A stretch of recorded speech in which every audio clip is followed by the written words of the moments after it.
Bismillahirrahmanirrahim. Assalamualaikum warahmatullahi wabarakatuh. Bismillah, alhamdulillah, wala haula wala quwata illa billah. Allahumma shalli wa sallim ala sayyidina Muhammad ibni Abdillah wa ala alihi wa sahbihi wa mawalah. Asyhadu an la ilaha illallah wahdahu la syarikalah wa asyhadu anna Muhammadan abduhu wa rasulullah nabiyya ba'da. Alhamdulillah, malam hari ini kita ketemu lagi untuk diskusi fikih, melanjutkan masih tentang membahas sholat jenazah. Sebelumnya seperti biasa, kita awali dengan bertawasul kepada Rasulullah SAW dan menghadiahkan Fatihah untuk almarhum Syekh Zainuddin bin Abdul Aziz, pengarang dari kitab Fathul Mu'in ini. Ila hadratin Nabi Mustafa Sayyidina Muhammadin sallallahu alaihi wasallam wa ala alihi wa azwajihi wa dzurriyyatihi wa ahli kiram. Summa hadatan ila ruhi khususan ila ruhi Zainuddin bin Abdul Aziz al-Maribari al-Fanani usulihi mufurihim wa li silsilatihim syalillahi lahumul Fatihah. A'udzu billahi minasyaitonir rajim. Bismillahirrahmanirrahim. Alhamdulillahi rabbil alamin. Arrahmanir rahim. Maliki yaumiddin. Iyyaka na'budu wa iyyaka nasta'in. Ihdinas siratal mustaqim. Siratal ladzina an'amta 'alaihim ghairil maghdubi 'alaihim waladdallin. Wa syurita laha ay li sholati 'alal mayyiti ma'a syuruti sairis sholawat. Dalam sholat jenazah disyaratkan pula berikut syarat-syarat sholat lainnya. Jadi kita akan membahas tentang syarat sholat jenazah dan sholat gaib. Seperti halnya syarat sholat yang lainnya juga mempunyai syarat sah dan ada syarat sah ya dan syarat wajib. Taqaddumu tuhrihi ayil mayiti bima'in faturabin. Terlebih dahulu mayat disucikan atau dimandikan dengan air. Kalau tidak ada faturabin, maka atau dengan tanah jika tidak ada air. Ditayamumin ya. Fa in waqa'a bi hufratin, kalau jenazah itu jatuh ke dalam lubang galian contohnya, atau tertimpa tanah longsor ya, aw bahrin atau tenggelam ke lautan, wa ta'azzara ikhrajuhu, yang susah untuk dikeluarkan kembali dan disucikannya, wa tuhruhu, dan disucikannya, lam yusalla alaihi alal mutamad, maka tidak usah disolatkan menurut kaul mutamad. Wah. Jadi menurut kaul yang mutamad, kalau jenazahnya ya jatuh ke galian atau ke tanah longsor atau tenggelam di lautan, kemudian susah untuk dikeluarkan lagi, kemudian disucikan, maka tidak usah disolatkan. Akan tetapi menurut para pendapat ulama lainnya, wajib disolatkan meskipun tidak dimandikan karena keadaan darurat. Kenapa nggak disolatkan? Karena tadi belum sempat dimandikan, keburu ke bawah longsor misalkan, keburu tenggelam di lautan yang kita cari lagi, dikeluarkan untuk disucikan itu susah. Ya, maka langsung kalau kata kaul mu'tamad. Tapi menurut kaul yang lain tetap disolatkan, berarti solatnya solat gaib. Gitu. Sabda Rasulullah dalam salah satu hadisnya yang diriwayatkan oleh siapa ini? Hadisnya kedudukannya sahih. Idza amartukum bi amrin, apabila aku memerintahkan kalian mengerjakan sesuatu, fa'tu, maka kerjakanlah. Fa'tu minhu mastata'tum, semampu kamu. Jadi kata Rasul, ketika ada perintah yang berkaitan dengan ibadah, maka kerjakanlah semampu kita. Jangan memaksakan diri. Kemudian adalah sebuah kaidah juga yang bilang, innal maisura la yaskutu bil maksurin. Sesuatu yang mudah tidak gugur karena sesuatu yang sukar. Jadi ad-dinu yusrun, agama itu mudah. Bari berbuat sesuatu. Jadi kalau tidak bisa diangkat lagi karena mengangkatnya butuh resiko tadi, ya udah salatin aja. Salatnya salat gaib. Kemudian syarat yang kedua, jadi syarat pertama berarti harus disucikan. Syarat yang kedua, wa alla yataqaddamal musalli alaihi. Orang yang menyalatkan jenazah jangan membelakangi jenazah. Berarti syarat yang kedua apa? Jenazahnya harus ada di depan.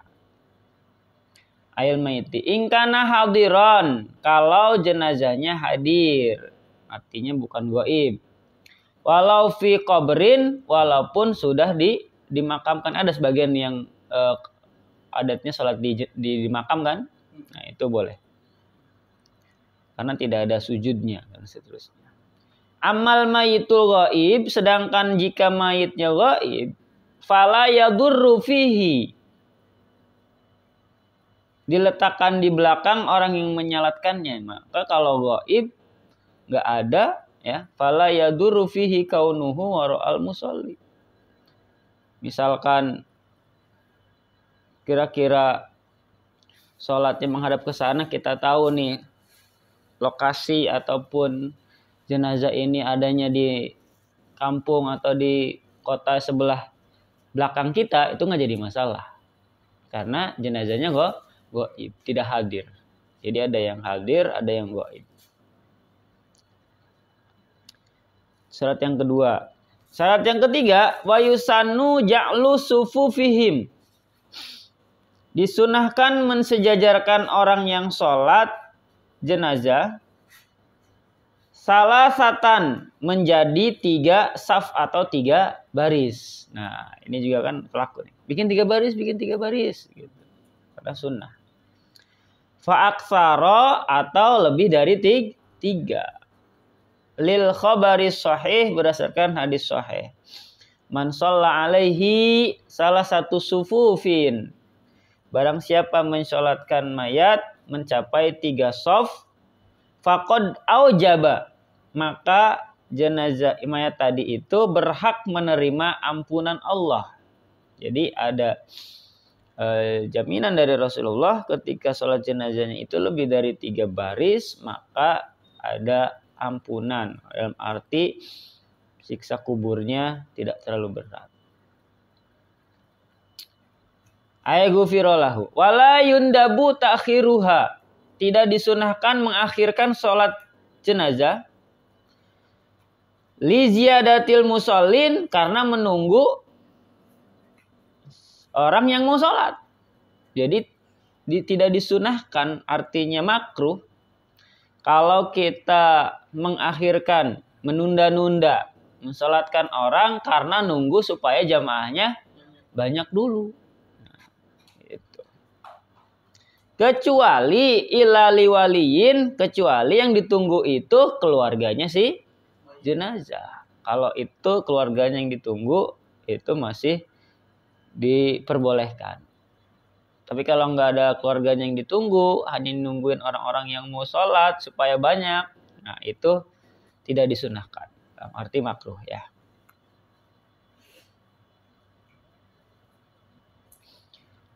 Tapi ada pendapat yang berbeda.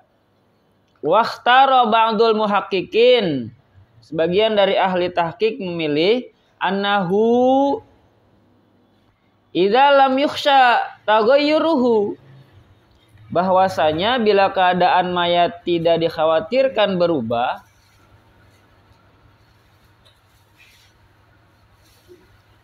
yang bagi intizaru mi'atin au arba'in. Jadi kalau si jenazah ini aman, ini menurut kawal tadi kan sunnahnya sampai 3 baris. Tapi menurut sebagian ulama bilang nggak boleh nunggu sampai orang banyak supaya mendapatkan kesunahan 3 baris tadi. Kecuali yang ditunggu itu wali atau keluarganya. Tapi ada lagi pendapat para tahqiqin, kalau si jenazah ini aman dalam arti tidak keburu berubah baunya, ya. Seyogianya menunggu orang yang akan menyolatkan hingga mencapai. Nah, boleh tuh nungguin orang yang mau nyolatin. Sampai berapa orang? Mi'ah, 100, au arba'in atau setidaknya 40 orang. Yang diharapkan hadir segera dalam waktu dekat. Lil hadisi, karena ada hadis yang membahas hal tersebut. Jadi ini ikhtilaf nih para ulama nih. Ada yang bilang segera sholatin, ada yang bilang tunggu dulu sampai ya minimal 40 supaya dapat 4 baris, 3 baris dan seterusnya. Ini balik lagi, kita mau pakai yang mana silahkan sesuai dengan kondisi yang ada. Semuanya ada yang tanggung jawab para ulama. Wa fi Muslimin, dalam sebuah hadis yang diriwayatkan Imam Muslim tertera, ma min muslimin yusalli alaihi ummatun minal muslimina yablughuna mi'atan. Tiada seorang muslim pun yang jenazahnya disolatkan oleh muslim lainnya sampai 100 orang. Kulluhum, yang kesemuanya, yashfa'una lahu, memohon syafaat atau ampunan lahu untuk si jenazah tadi. Illa syufi'u fihi, kecuali permohonan syafaat mereka itu diperkenankannya. Dikata Rasulullah dalam hadis yang diriwayatkan Imam Muslim, bahwa ketika seorang jenazah muslim disolatkan oleh muslim lainnya mencapai 100 orang, kemudian semuanya memohonkan syafaat pertolongan untuk si jenazah tadi lewat doanya kan, Allahumma gfir lahu warhamhu dan seterusnya itu, Allahumma la tahrimna ajran dan seterusnya itu doa meminta syafaat, minta pertolongan untuk si jenazah, kecuali permohonan tersebut diperkenankan oleh Allah. Jadi kalau mencapai 100 di sini doanya dikabul, doa nyolatinnya tadi. Terus gimana kalau sudah disolatin, datang lagi gelombang kedua, ketinggalan. Apakah masih ada kesempatan untuk mensolatkan? Nah, walau sulliya alaihi fahadara malam yusolli nudibalahu sholatu alaihi. Kalau mayat sudah disolatkan, lalu datang orang lain yang belum mensolatkan, maka orang itu disunahkan menyolatkan mayat tersebut. Dan hukum sholatnya tetap fardu. Tetap fardu kifayah. Kenapa? Wattaqa'u fardhan fayanwi wa yusanu thawabuhu. Karena orang itu harus meniatkan fardu dan tentu akan mendapat pahala yang fardu. Jadi boleh disolatkan beberapa gelombang tuh boleh. Kalau mungkin tempatnya kecil gitu kan. Atau jamaahnya membludak. Ya, biasanya gitu kalau orang baik tanpa diundang pun itu yang dari mana-mana datang. Paling keluarga yang bingung. Nggak ada sholawatnya lagi. Apa-apa, biasanya mereka datangnya karena memang hormat, cinta sama si jenazah tersebut, orang tersebut, orang baik. Tapi afdolnya buat gelombang kedua dan seterusnya itu kapan? Wal afdalu lahu fa'luha ba'da dafni. Yang afdol bagi orang yang baru datang itu adalah mengerjakan sholatnya sesudah jenazah tadi dikubur, bahkan afdolnya sudah dikubur. Kenapa? Lil ittiba'i, karena mengikuti sunnah Rasulullah Shallallahu Alaihi Wasallam.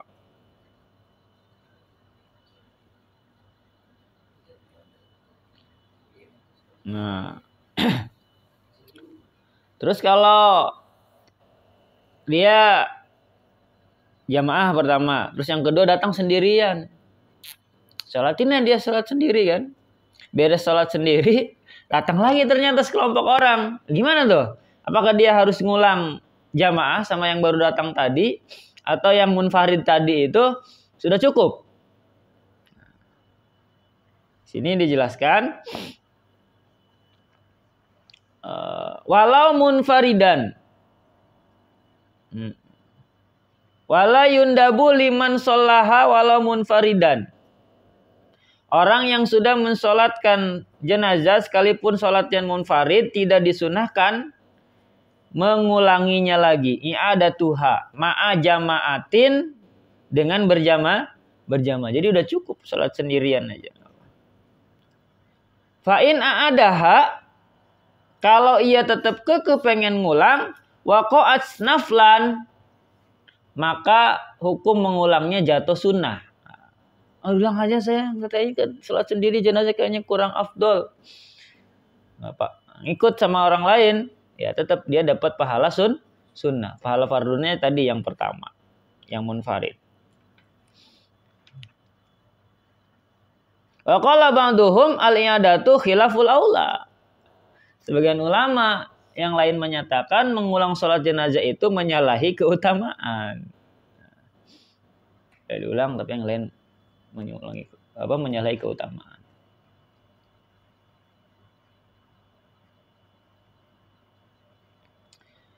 Kemudian ini untuk salat gaib, wa tasihhu sholatu ma'a mayyitin gaibin. Sah mensolatkan jenazah gaib dari kampungnya.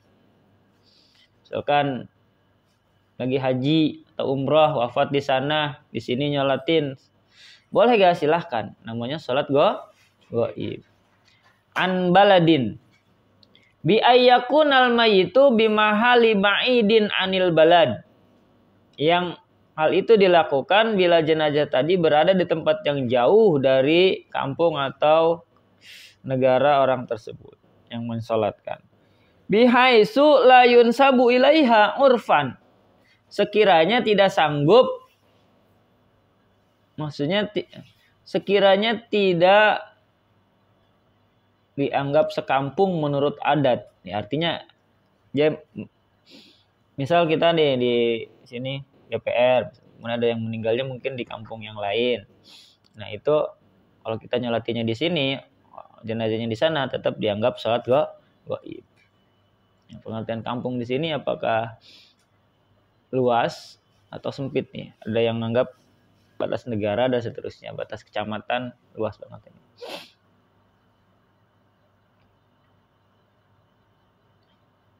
Bihaitsu la yunsabu ilahi urfan akhdan minal qauli Zarkashi inna kharijas suri al-qaribi minhu kadakhili.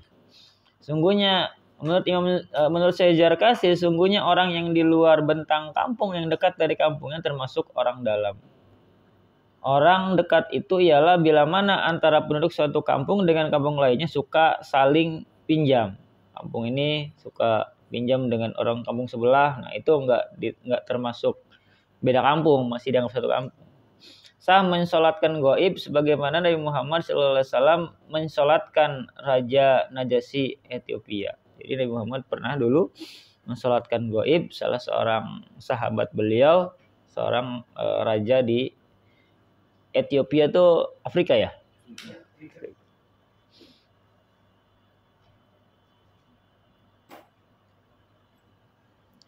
Terus kalau masih sekampung, tetap maksain sholat gaib gimana? La, tidak sah. Ala gaibin an majlisihi fiha. Tidak sah sholat gaib bila dilakukan di dalam kampung tempat tinggal jenazah itu. Wa in kaburot, sekalipun kampung itu besar. Naam, betul demikian. Lau ta'azzarul huduru laha binahwi habsin. Tetapi kalau sulit mendatanginya, umpamanya karena berada dalam penjara, tahanan, atau sakit yang tidak diperbolehkan orang lain jenguk, Amarodin jajaz hina idin alal aujah, boleh mensolatkan ketika itu menurut kaul yang masyhur. Jadi kalau masih sekampung ya nggak boleh sholat gaib, datengin aja gitu ya, datengin aja sholatnya sholat hadir. Tapi kalau sulit mendatanginya, misalkan hujan segala macam, hujan badai dan seterusnya, atau lagi ada di tahanan ya, atau sakit yang kalau didatangin bisa nular kayak COVID kemarin kan, nah itu boleh disolatkan gaib walaupun masih dalam satu kampung. Kalau jenazahnya yang tadi itu Pak Ustaz sudah dikubur, kita telat dan sudah dikubur, mensolatin itu masuk sholat gaib. Iya. Sholat datangnya ternyata udah dibawa gitu, kita datangnya telat, udah dibawa ke kuburan, udah dikubur, itu kita nyolatin termasuk sholat. Nah dikuburnya masih dalam satu kampung apa udah beda? Kalau masih dalam satu kampung ya kita datang ke kuburannya, sholat di sana.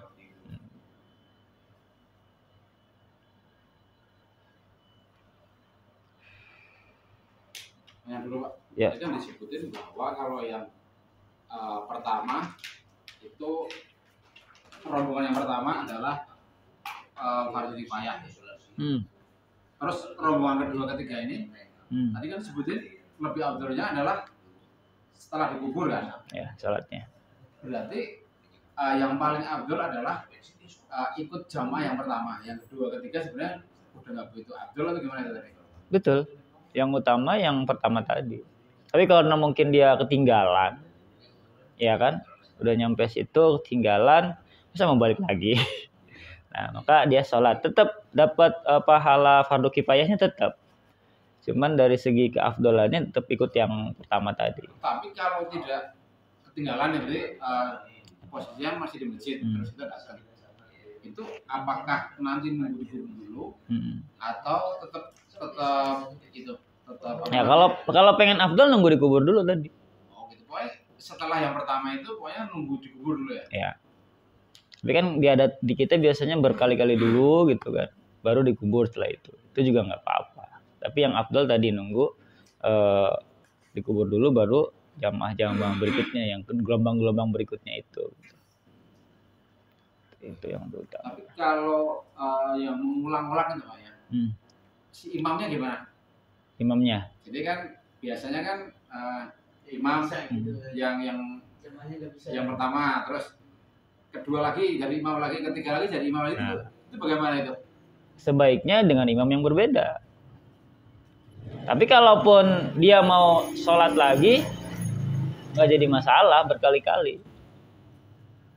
Kayak dulu kan Rasulullah pernah tuh ketika perang Uhud, ada satu pamannya tuh yang wafat, Hamzah, disolatkan sampai berkali-kali, beliau mengimami terus. Gitu. Tetapi nanti si imamnya gimana? Kan yang pertama pakai imam, katakan Pak Erik jadi imam. Terus gelombang keduanya Pak Erik lagi. Nah, terus si makmumnya gimana ini? Gimana apanya? Hukumnya maksudnya. Apakah tetap masih dapat fardu kifayah atau sunnah aja nih? Tetap dapat fardu kifayah. Cuman si imamnya udah nggak dapat fardu kifayah yang kedua ya? Iya. Karena dia masih sama. Yang dapat ya, yang imamnya itu dia yang dapat sunnahnya gitu. Karena yang wajibnya udah di pertama kan. Tapi bagi yang makmumnya ya tetap dia dapat yang pertama fardu kifayah, karena dia itu buat dia itu salat yang pertama gitu. Di situ. Tapi afdolnya cari imam yang berbeda biar sama-sama dapat fardu kifayahnya. Nah, kita enggak. Sebenarnya agak kontroversial nih. Jadi di Tangerang nih, khususnya di Tangerang. Tangerang mana nih? Di Curug. Jadi saya pernah ini mah fakta ya, saya pernah mendapati begini. Jadi ada salah satu warga di kampung meninggal, mungkin agak punya harta ya.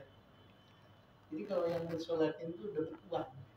Nah, akhirnya si warga yang jarang sholat pun ikut datang sholat gitu. Nah, karena ada amplopnya. Nah, itu gimana kita? Maksudnya kita dapat pahala yang 100 orang itu yang bisa diijabah gitu doanya, apa enggak gitu, enggak terima doanya gitu. Nah, itu memang Karena dikasih amplop gitu. Bukan cuma di itu aja, hampir umum. Kalau di Tangerang emang hampir rata-rata kayak gitu. Iya, Tangerang. Nah, kalau masalah itu uang sholawat istilahnya ya, itu pertama memang upaya dari si keluarga jenazah untuk sodakoh. Karena orang yang mensolatkan itu kan istilahnya juga punya keluarga, butuh makan dan seterusnya. Jadi istilahnya itu uang sodakoh dari si jenazah dan keluarganya untuk ya setidaknya membagi uang transport lah.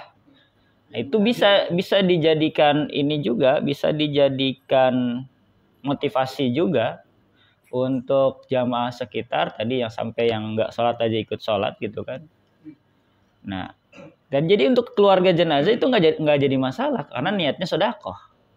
Tinggal yang jadi masalah bagaimana niat si yang nyolatin ini. Apakah lillahi ta'ala atau karena amplopnya. Nah, itu. Kadang negatifnya anak-anak yang belum bisa sholat pun ikut-ikutan nyolat. Karena ada yang disuruh orang tuanya segala macam gitu.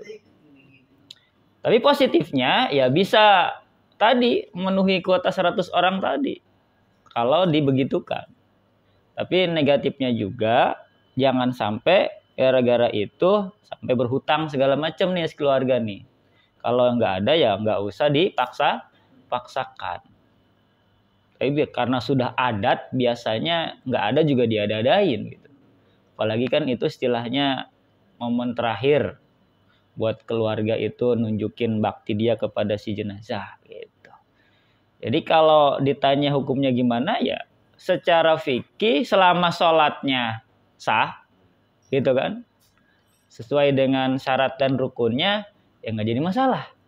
Urusan niatnya itu balik lagi ke masing-masing dari pribadi orang yang sholat tadi. Nah niatnya si keluarga jenazah itu ngasih uang tadi itu adalah uang sodakoh. Kadang uang ini juga kalau orang yang udah renta nggak kuat puasa fidyah dibagikan seperti itu di fidyah. Nah, itu tujuannya. Tapi kalau nggak mampu ya sebaiknya jangan memaksakan diri apalagi sampai berhutang apalagi dan seterusnya. Kasihan si jenazahnya kalau sampai ngutang kan dulu malah ngeberatin. Jadi tadinya dia nggak punya hutang, gara-gara itu malah punya hutang. Apalagi hutangnya atas nama si jenazah. Kalau hutangnya atas nama anaknya atau apanya sih mungkin masih mending gitu ya. Gitu. Emang kelaku di sebagian wilayah Tangerang seperti itu. Termasuk Tangsel ya, saya pernah. Ada berapa? Saya masuk juga di sini. Saya habis sholat, belum habis sholat. Enggak kan? Bisa cepet begini. Oh, nggak usah ada saya gitu. Tapi setelah sholat di rumah. Enggak kan? Belum pernah saya nemuin itu habis sholat dapat amplop. Oh di sini kampung. Ada. Kampung ada. Tapi kalau di rumah kita enggak ada. Enggak. Dulu kita kembaliin waktu ada ikut nyolatin kan dikasih itu ikut kubur dikasih kembaliin. Iya. Pada saat dikasih kita terima dulu kembaliin lagi. Masukin sholawat lagi ya. Memang kalau di kampung saya ini sampai ikut nguburin bocah-bocah dikasih 2.000, orang tua dikasih 5.000, 10.000 gitu. Ya kata pusat kan sedekah itu memang sedekah dari yang ini mah yang ikut nganterin jenazah.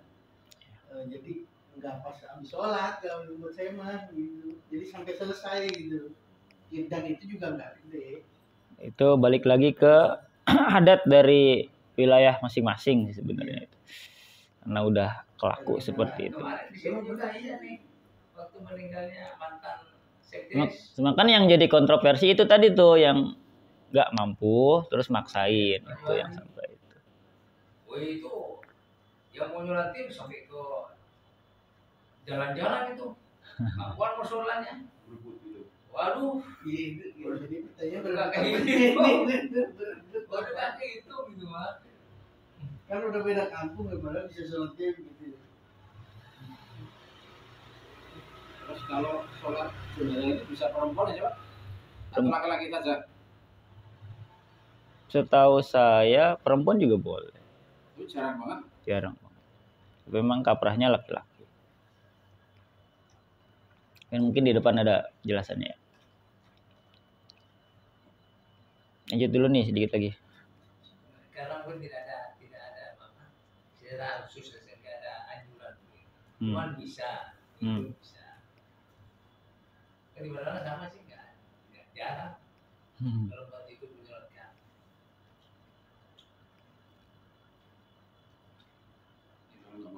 Karena apa? Pakaian syar'i nggak sah deh. Bahkan kuburan juga nggak boleh ya. Ya boleh. Ya. Udah sedih kalau perempuan keluarga ya.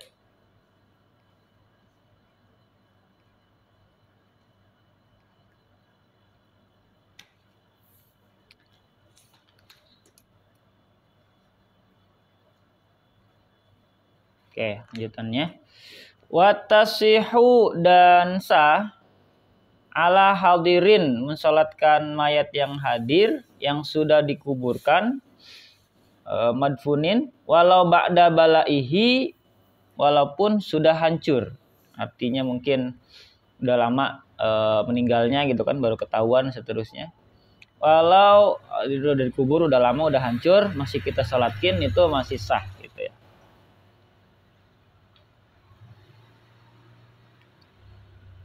Wairi nabiyin selain kuburannya nabi. Kenapa? Fala tasihu ala qabri nabiyin. Tidak sah sholat di atas kuburan nabi. Karena li khabari sahihaini berdasarkan hadis sahihaini. Nggak tahu kalau di Madinah banyak orang yang di kuburan nabi itu ada yang sholat juga apa gimana Pak Haji? Enggak ya? Nggak boleh ya? Sama askar ya.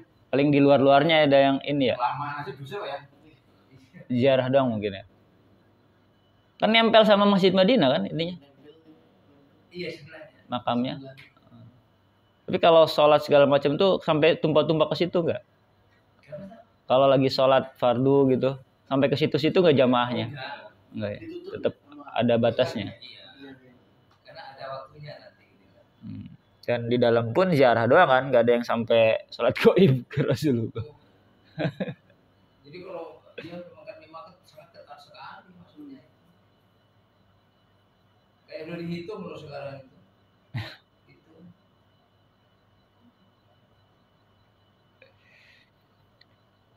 Nah di sini min ahli fardiha sah mensolatkan sholat gaib bagi orang yang berkewajiban mensolatkannya. Waktu mautihi pada saat ia meninggal. Fala tasihu tidak sah min kafirin disolatkan oleh orang kafir. Wahaidin dan orang yang sedang haid. Yauma idzin pada hari itu. Nah, berarti perempuan yang tidak haid boleh. Kaman balago afaqa ba'dal mauti seperti mendadak balik atau sehat dari gila sesudah matinya walaupun belum dimandikan sebagaimana yang dimaksud oleh dua syekhun ini.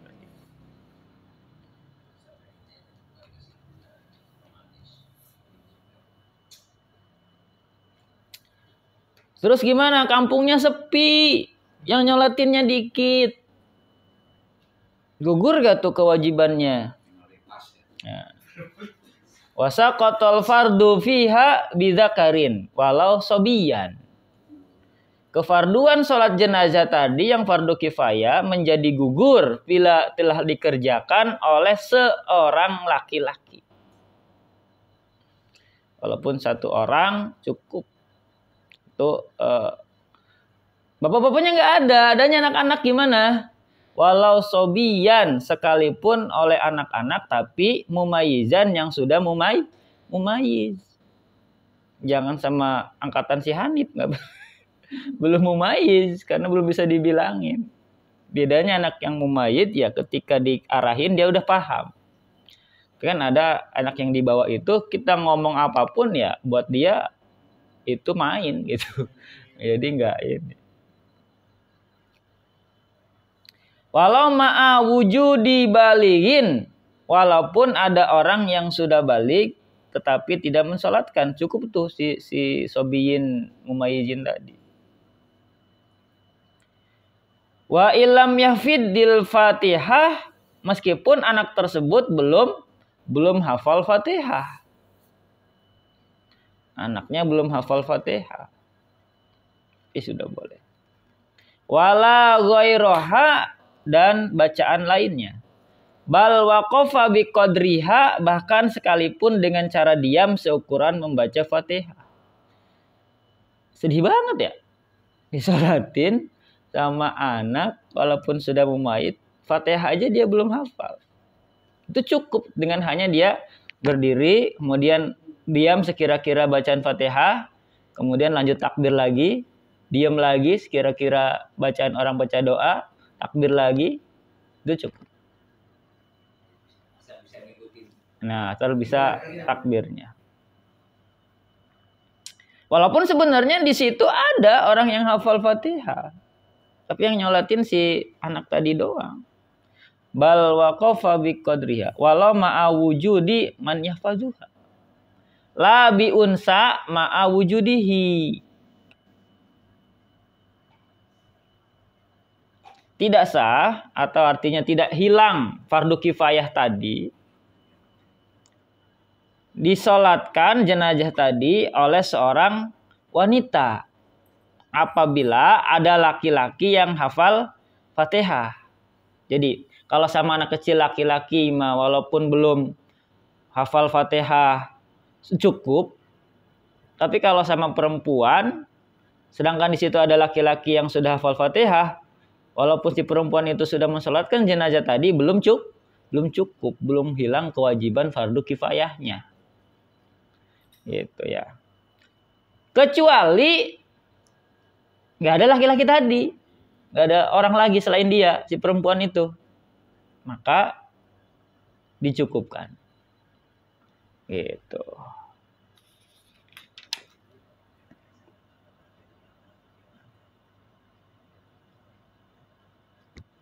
Terus gimana kalau jenazahnya banyak? Kemarin naudzubillah min dzalik ya, pas pandemi itu sholatin satu-satu atau sekaligus. Biar praktis sekali sholat. Watajuzu, boleh. Ala janaiza sholatun wahidatun. Sekali sholat untuk jenazah yang banyak. Maka kuncinya ada di fayan wisolata alaihim ijmalan. Maka berniatlah untuk mensolatkan semua jenazah itu secara ijmal, secara ringkas. Jadi sholatnya bukan hadhil janazah, tapi hadhil janazah ijmalan. Maksudnya global gitu, semuanya.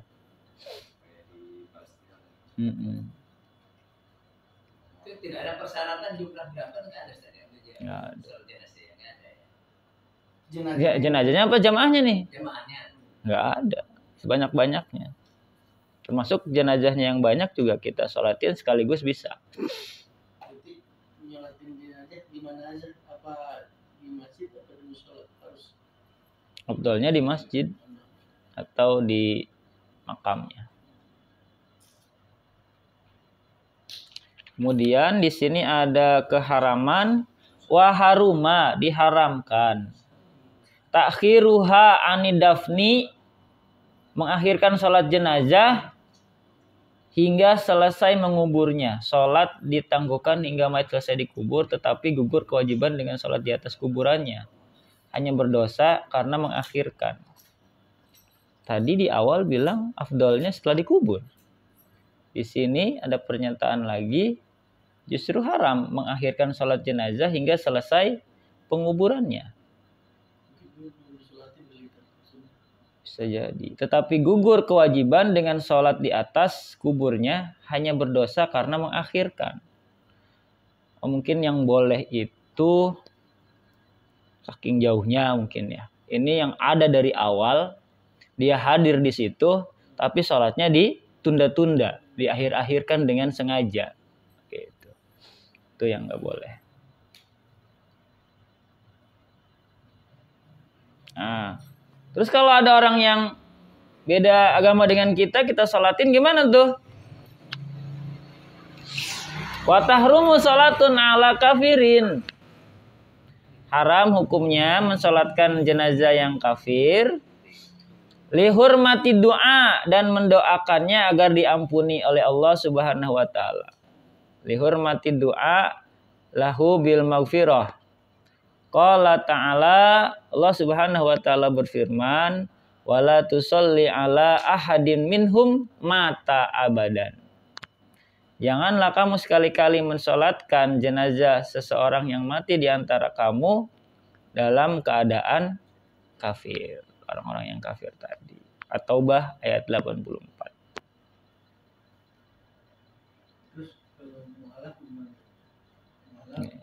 Ya beda kan, statusnya beda. Dari pihak keluarga itu pengennya udah ini sesuai agama Kristen begitu. Nah kita kan orang Muslim maunya tapi sesuai Islam, tapi keluarganya menolak gitu. Ya, kita sholatin secara gaib. Sholat gaib aja. Iya. Cuma penguburannya itu Penguburannya kan mereka pengen secara Kristen. Ya udah serahin ke mereka. gereja sih, tapi nggak apa-apa gitu. Balik lagi tuh mah. Posisi jenazahnya kan mualaf gitu. Ya makanya pentingnya ketika mualaf itu ya benar-benar gitu. Maksudnya ngobrol ke keluarga. Sekalipun keluarga nolak ya itu kan berarti resiko dia. Ketika mau hijrah, mau jihad ya itu resikonya. Dia harus terima. Lebih baik keluar dari keluarga itu kan. Supaya jelas semuanya gitu. Jangan nanggung-nanggung.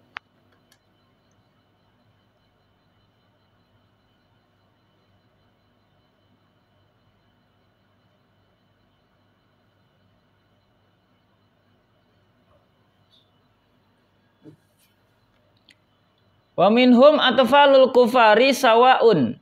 Anak-anak orang yang kafir termasuk kafir pula.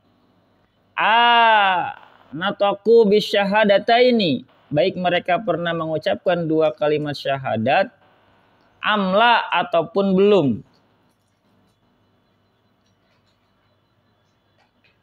Fatahrumu sholatu alaihim. Maka haram mensolatkan mereka. Karena andai kata ia pernah mengucapkan 2 kalimat syahadat, tetapi sewaktu belum baligh, maka masuk Islamnya belum tidak sah. Misalnya ada anak orang muslim meninggal, orang tuanya pernah bilang, oh dia ini udah pernah bersyahadat, tapi karena belum baligh, ya tetap dihukumi secara adat mereka itu. Kita tidak bisa mensolatkan. Karena mu'alafnya tidak sah. Seperti itu. Cukup ya? Kayaknya udah larut malam. Emang pelik nih masalahnya.